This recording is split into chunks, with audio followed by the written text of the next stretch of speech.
Alright, well, if you're aware of the Headfirst Marshall Origin mod, you'll be aware that it disables the effects loop. So in this video, I'm going to show you how to re-enable it through implementing one of our effects loop PCBs. But before we do that, let's get into some tones.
Alright, so it probably took me about an hour and a half to put the board in, but there was a bit of discovery as I went. This is the first time I'd obviously done it, and so I was figuring out as I went. Here I am just getting the position of the PCB right. I guess the first thing to note is that I get the drill out and I get the standoff in position. So here I am just kind of testing the fit. There I am there putting the drill in and getting the loop in, the standoff I should say, into position on the PCB. So you just drill straight through the board, and here I am fitting the standoff.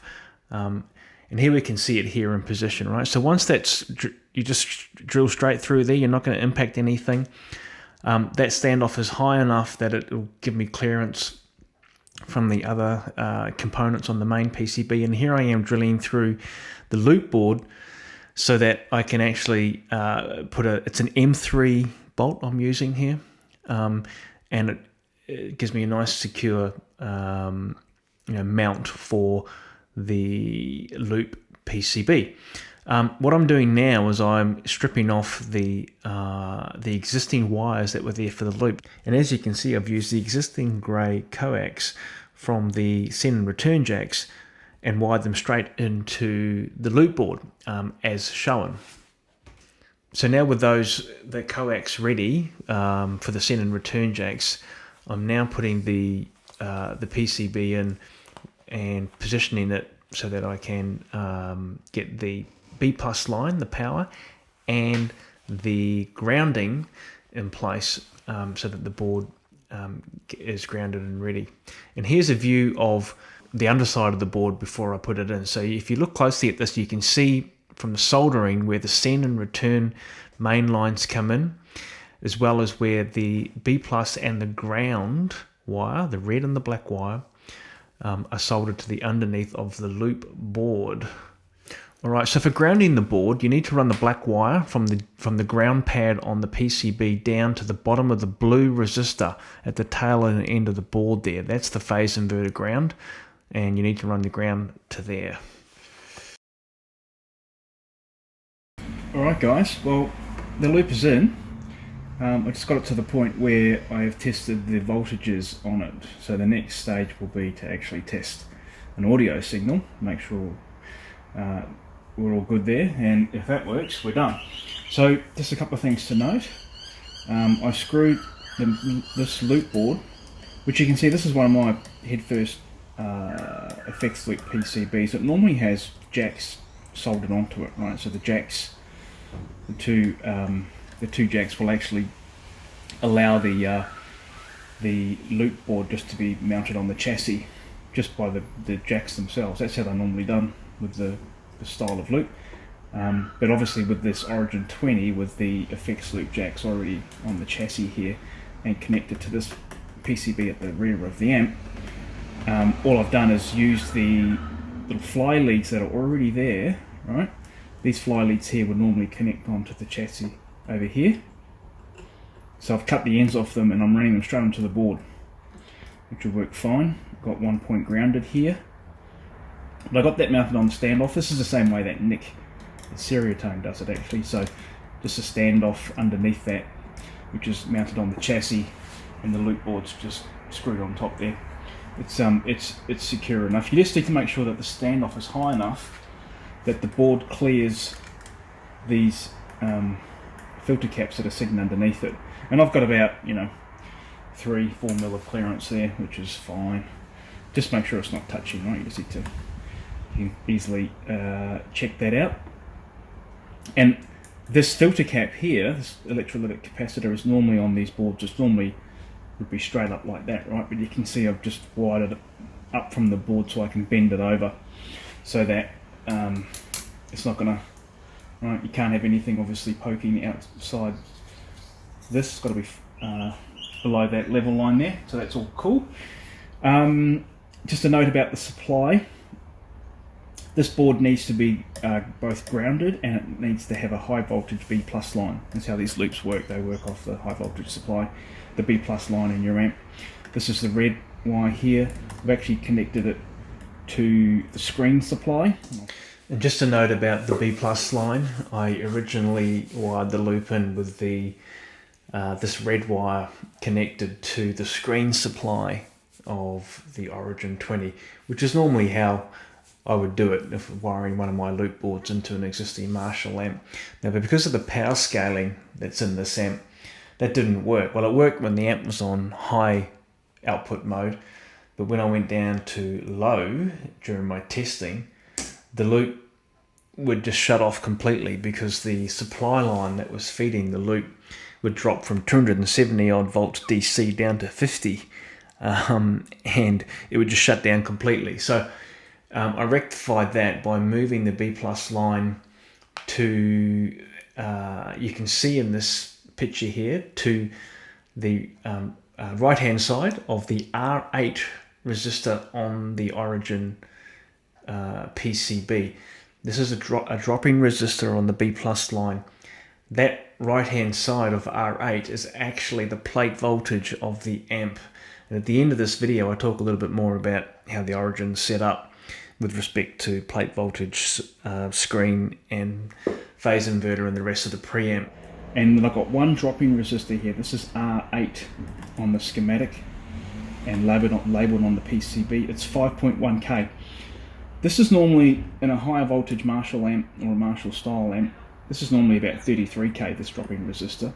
And you always set it to get around about 300 volts DC on this side of the resistor. Not this side, this is the supply in. You need to drop the voltage down to 300 volts for these transistors here to run your loop. Right? One's the send stage and one's the recovery stage. But the voltages in the Origin 20 being a little 20 watt amp, cathode bias EL34, they're a bit lower than you typically see in a 50 watt or 100 watt Marshall style amp or a Marshall derivative amp. So I've run this off the screen supply to get a bit of a higher voltage. I normally run it off the phase inverter supply, and then the board is grounded. There's a ground point here, right, and this black wire I've run to a ground point down here, which is basically the ground point for the phase inverter input, which through trial and error on other amps I've found is a good ground point for these loops, so you don't the chances of introducing a ground loop in the amp will be lower. Alright, so the next thing we need to do is I'm going to measure the signal output on the amp before the loop's connected. The effects loop sits in between the treble wiper and the master volume. It's always done that way in Marshall style amps, right? 2203, 2204 style amps, pretty much always that way. Now, from the mod, if anyone's actually done it or studied how I put this mod together in the previous two videos, this wire here is the treble wiper output, and it's wired at the moment directly onto the PCB here. And the reason it comes into this point here is because there's a track on the PCB that takes it from there straight down through these connections here to the master volume. So at the moment, with no effects loop, we're going straight from the treble wiper straight to the master volume on the amp, and then into the phase inverter, and off you go. So this loop needs to sit in between these 2 points. So I'm going to be pulling this wire out, and it's going to go to the in on the loop board, and from the out on the loop board I'm going to connect it to where this currently is connected. Before I do that, I'm going to use my oscilloscope, put a test signal into the amp, and I'm going to measure the signal level while it's still connected like that. The reason I'm doing that is because I want a reference point so that I can adjust this trim pot here to be the same. And what you want to do with the loop and the trim pot on the loop is get it adjusted in such a way that the volume level in the amp is about the same as if the loop wasn't in. Now I don't have a switch to switch this in and out. Sometimes with these loops I'll often put an on-off switch, right, so you can switch the loop in and out of the circuit. I'm not going to bother. This is an Origin 20, it's it's not an expensive amp. I'm going to leave it so that the loop is in the circuit all of the time. These are very transparent, these loops, right? You won't even know it's in circuit. So I'm going to do that. If you don't have an oscilloscope, and you probably don't, you can measure the output or measure the signal level on your speaker jack with a multimeter in AC, right? Because your audio signal is an AC signal. Or probably the easiest way to do it is to plug a guitar in, plug it into a speaker, turn it up, and kind of get a, check how loud it is, right? You'll get a, try and remember how loud it is. Then when you connect the loop up, you want to adjust this trim pot so it's at the same level of loudness. Maybe you've got to get a decibel measuring app on your phone or something like that. Just maybe do it that way. Okay, so this is my test signal. So my oscilloscope can run, here we go, test signal out of here, and then this is the probe for measuring whatever you have it connected to. So what I've got is 150 milliamp peak to peak test signal, right? It's a sine wave, it's a 1 kilohertz sine wave. That's going into the front end of the amp. So if you follow this jumble of wires, don't worry about that. Here it is here, to the front of the amp. I've got the gain very low because if you turn the gain up, you know, the output will just distort to a square wave or a squarish wave. I'm not really interested in that. I'm just trying to get a nice clean signal through the amp at the moment. And then I'm going to be adjusting my master volume here to get a reasonable voltage through the amp. And I've got my probe here connected to the 8 ohm tap on the output transformer, or the 8 ohm speaker output, and the amp is connected to an 8 ohm resistive load. Right, so it's nice and safe. I'm not running the amp without a load, don't worry about that. So if I go back up to the scope, and now I get off the input generator screen, and this is, I'll flick this over, oops, to our output. This is our output now, so this is what's happening at the speaker output. And if I adjust my master volume, which I'm doing right now, you can see. Alright, so if this is connected to a speaker, it'll obviously be getting softer and louder.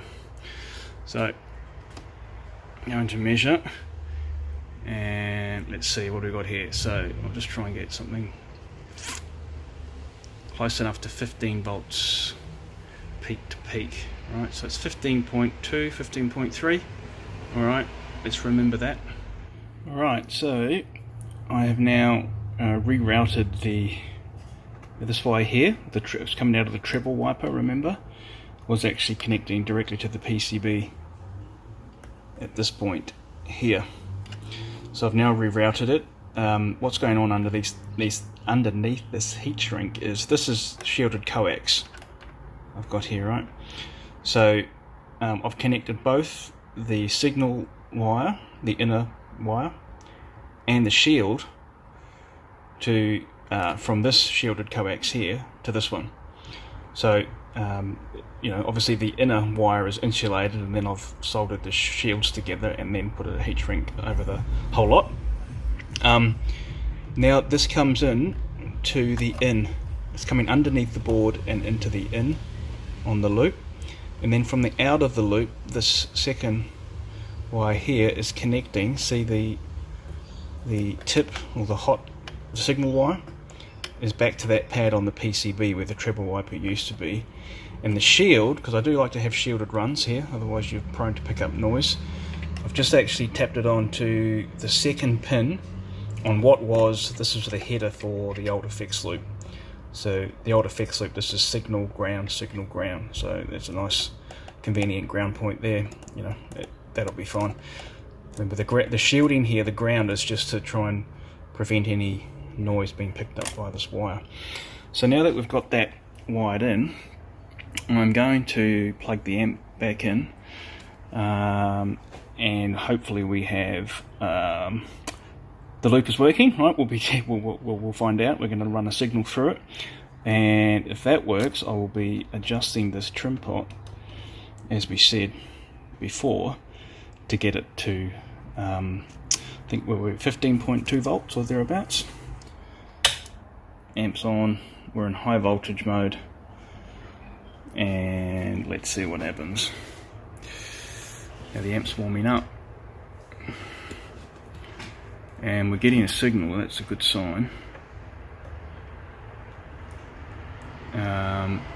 It's 17.6. It's clean. Right, there's a nice little bit of shape on that sine wave, but that's the same as it was before. And now what I'm doing, I've actually got a little flathead screwdriver, and I'm adjusting this trim pot. So I'll give it a bit of a turn. There you go. So I'm down and up. So you can see, if this was again connected to a speaker cabinet, this would be having quite a material impact on how loud it is. So because we actually dialed it in, well, we measured it before, I can now dial this in 15.2. So I've now got an effects loop that, in terms of throughput or signal in and out, it's the same as it was before. Right, so we're ready to put a delay pedal in the loop and see what happens. Okay, so as heard at the beginning of this clip, the loop install was successful. Took the amp off the bench and brought it into the studio plugged through the Eventide H9, plugged it through the loop, and yeah, it was all up and running. So I did take these series of voltage readings. So I thought these were useful as a reference point. If you proceed and put the loop install in your amp, if you've done the mod that we've put together here. But also it's a useful reference, I think, to explain a little bit about what's going on with the power scaling. And I think on the very first clip that I did of this little Origin 20, I did talk about what effect the power scaling has on the amp. So what I've set out here, these are DC voltages, okay, and these are like the node A or the plate voltage, often called the B plus voltage in a tube amp. This is what's going on between high, medium, and low settings. Now, remember, these are EL34 tubes, right? You know, in a classic kind of plexi Marshall, 1959 Super Lead, even the 2203s, the early ones, 2204s, maybe less so, but the early Marshalls, they nearly have 500 volt plate voltage, right? 480, 490, sometimes 500 volts. So you can see, even in high mode, so the highest output, the plate voltage on these EL34s is really low. This is how they get a 20 watt amp out of EL34 output tubes. Now, I did actually say in that first clip, if you've listened to it, is that quite bizarrely, as you move from high to low, the plate voltage goes up. And the reason for this is because the power scaling in these Origin 20s is controlled through the screen voltage, which is the second node on the B plus line, or the power supply line in the amp. So you can see quite a dramatic drop. This 268 to 276 is what you'd normally see. This is pretty typical inside a tube amp. That kind of differential of 6, 7, 8 volts thereabouts between plate and screen voltage. And you can see that the technology that Marshall have implemented on this board, on this PCB, is dropping the screen voltage dramatically.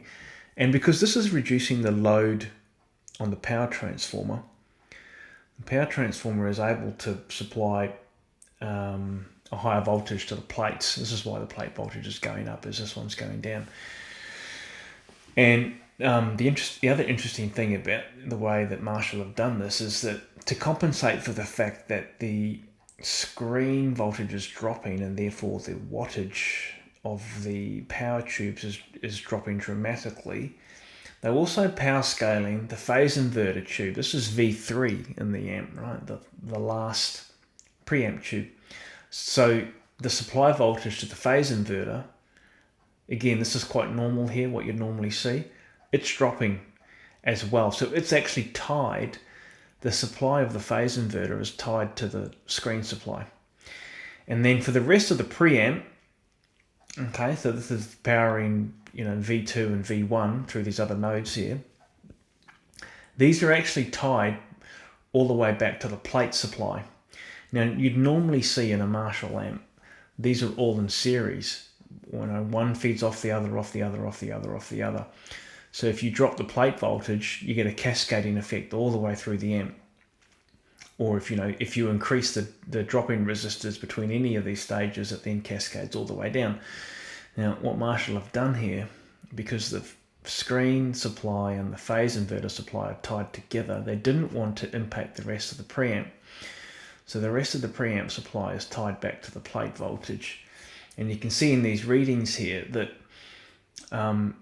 as the plate voltage goes up, as you reduce the output of the amp, because, as I said, because the power transformer is able to supply greater voltage, it's under less load, you can see that the preamp voltages are going up as well. Right, so look at the node F. This is supplying V1, and you can see there's quite a decent voltage swing here between the supply in the high mode and and the low mode. Now, these are the readings from the loop. These readings here are after the dropping resistor. So on the Headfirst Loop PCB, there's the first resistor that the B plus line goes through. It's R8 on the schematic and R8 on the PCB. Its job is to drop the voltage to around about 300 volts so that the transistors, the LND 150 transistors can run the loop. And so what I've got here, these are the voltages coming in to the loop, and they match, not surprisingly, right? They actually match the plate voltage, because what I normally do when I install one of these loops in an amp is I actually tie it to the phase inverter supply. And that's because in a normal Marshall or high voltage amp, this phase inverter is normally 350, 360 plus volts, and I need to drop it down to 300. But because in the origin and we've got the power scaling involved, you can't run the loop off these voltages. They're just too low. In fact, when I tried, it didn't work, right? It worked in high voltage mode. As soon as I went to low, or high wattage mode, as soon as I went to low, the loop stopped working. So I've tied the loop to the plate supply. So you can see these are the voltages coming into the loop. I've got a 5.1k drop-in resistor in the R8 position. So these are the voltage readings that the loop is actually getting on the loop side of the R8 resistor. And they're all in range, right? As I said, you're looking for 300 volts here. So I've got 301 on the medium setting, so pretty happy with that. You couldn't get closer. All right, well, I hope that was a useful reference. If you've watched the clip to this point, you're clearly interested in the techie stuff. I hope it's useful. Do leave your comments below. I really want to hear your feedback. And I'll keep creating this content as long as you find it interesting. All right, cheers, guys.